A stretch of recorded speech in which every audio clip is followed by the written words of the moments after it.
Being a leftist basically means being correct before liberals realise that you're correct. And those liberals will never admit their wrongness on the topic. They will never admit that they fucked things up, or otherwise were incomplete in their analysis. They will learn nothing from the experience, rinse and repeat. And that's basically what we see now before us, right? Leftists have said for a long time that the goal of the Israeli government was never about the return of hostages. It was never about the safety of the Israeli people. It was entirely in aid of the Greater Israel Project. It was about land grabs.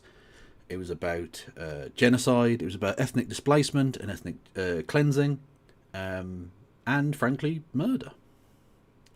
And we're seeing that in obvious ways. We have, of course, the latest report from charities including Oxfam and Médecins Sans Frontières, saying that the Israeli government are purposefully stopping them from getting aid into where it's needed. That's nothing particularly new. They've been doing that for quite some time. There is a purposeful and obvious campaign of starvation against the people of the Gaza Strip. On top of that, there is the continued Israeli bombardments of Gaza City. So adding, violent warfare to violent starvation of the innocent population. Again, nothing particularly new, but something that the West writ large seems to fully be getting to grips with now, in terms of understanding, if not necessarily doing anything from a governmental point of view. Again, the leftists were right, and the liberals are starting to realise that. Again, they will learn nothing, they will admit nothing, they will apologise for nothing, and they will make the same mistakes the next time X group of warmongering scumfucks try and do their thing. It's what liberals do.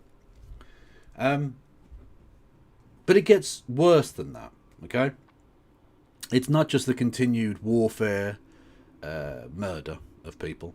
It's not just the continued flower massacres, which happen very regularly, and the starvation that leads to people being in those queues in the first place. But now the Israeli government are fully turning their attention as well to the West Bank. And further illegal, completely fucking illegal, settlements. Specifically, Bezalel Smotrich, the finance minister, has announced that they're going to build 3,000 homes in the quote-unquote controversial settlement project in the occupied West Bank, and will, quote, this is a direct quote from the Israeli finance minister, bury the idea of a Palestinian state. The so-called E1 project between Jerusalem and Mal Adimim settlement had been frozen for decades amid fierce opposition internationally. Building there would effectively cut off the West Bank from occupied East Jerusalem. And this is where you get the very, very clear and obvious understanding that what they're doing here is entirely genocidal in nature. Listen to this. Smotrich said it would thwart the idea of a Palestinian state, quote, because there is nothing to recognise and no one to recognise. I'll just repeat that, because I think it's worth really drilling into the evil of this. Because there is nothing to recognise and no one to recognise. This is clear and obvious genocidal language. The Palestinians aren't even people who deserve recognition, and Palestine is not a place that deserves recognition, according to this bloodthirsty ghoul. He's not just wrong from a legal standpoint, he's obviously wrong from a moral standpoint. And he's the finance minister. Anyone, Bernie Sanders, I'm looking at you, who wants to just point to Benjamin Netanyahu as the reason why this is taking place is full of shit. But somehow it gets even worse than just this.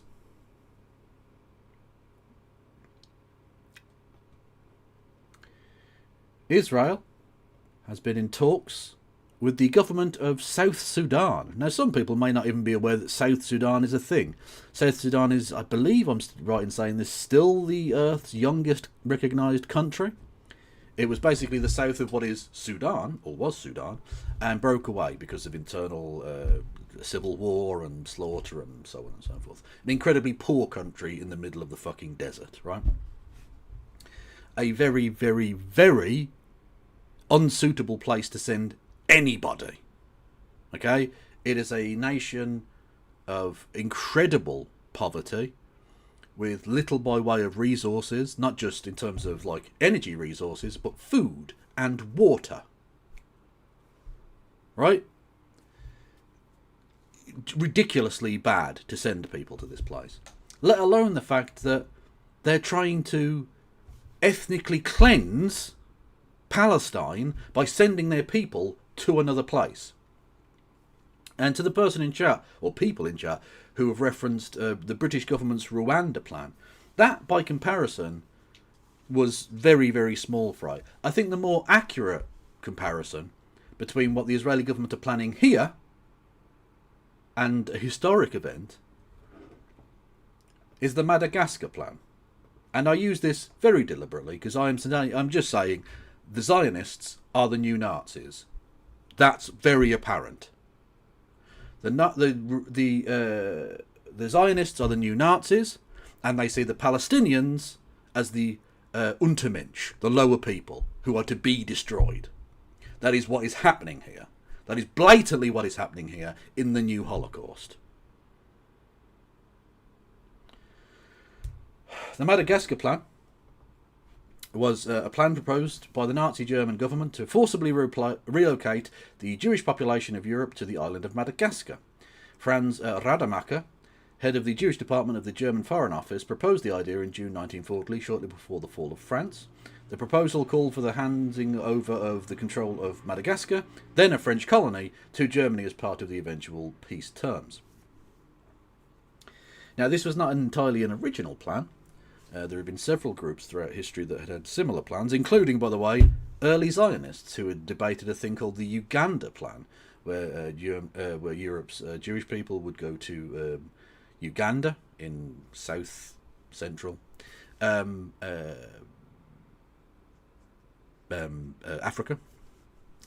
But that was rejected as unworkable, and you need to have the British government on board, and it was, anyway. And it's not just that they want to forcibly displace a group from one place to another, which is in itself one of the staple reasons for calling something a genocide, is the purposeful ethnic displacement from land. But the reason I compare it to this is, and I'll just continue to quote from this from the Wikipedia. Rademacher recommended on the 3rd of June 1940 that Madagascar should be made available as a destination for the Jews of Europe. It released a memorandum on the 15th of August 1940. With Adolf Hitler's approval, Adolf Eichmann released a memorandum on the 15th of August 1940 calling for the resettlement of a million Jews per year for 4 years, with the island being governed as a police state under the SS. They assumed that the Jews would succumb to its harsh conditions should the plan be implemented. Now, thankfully, that plan was not implemented due to a naval blockade from Britain, etc. But still, that was the plan. That's what they were going to try to do.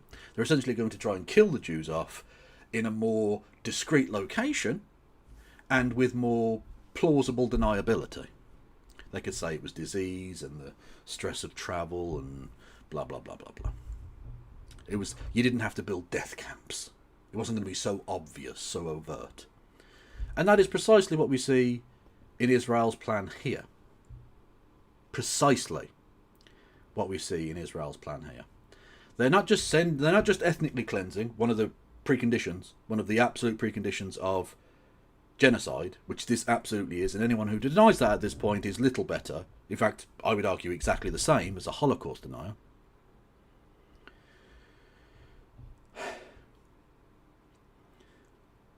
So not only are they doing genocide with ethnic cleansing of Palestine, not only are they proving the left to have been completely correct all along in saying that this was their goal, that their goal was to take that land and remove the people that were there, which we were called anti-Semitic conspiracy theorists for.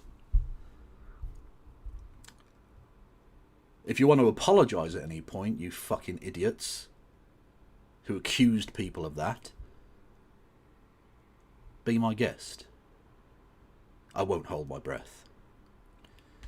So not only are they doing all of that, but they are, for as far as I can see, pretty openly and obviously trying to kill.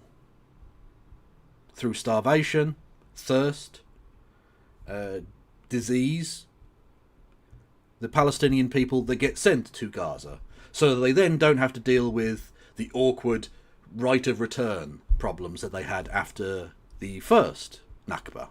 Because this is just another Nakba. That's precisely what's happening here. They want the Gazan people to be sent here and for them to die there. Because if you just drop 2 million people on a country already ravaged with hunger, those people are going to fucking die. And the Israeli government know that. And they're planning on it. But I guess I'll probably be called an anti-Semitic conspiracy theorist for daring to suggest a thing. And I hope, I beg and fucking pray that I'm never in the position of having to say I told you so yet again. Because hopefully this plan never comes to fruition. And that the same liberal scumfucks, the same liberal Zionist bastards who are out here screaming anti-Semitism at everything left, right and centre aren't wrong about yet another thing. Because if this comes to fruition, they will be wrong.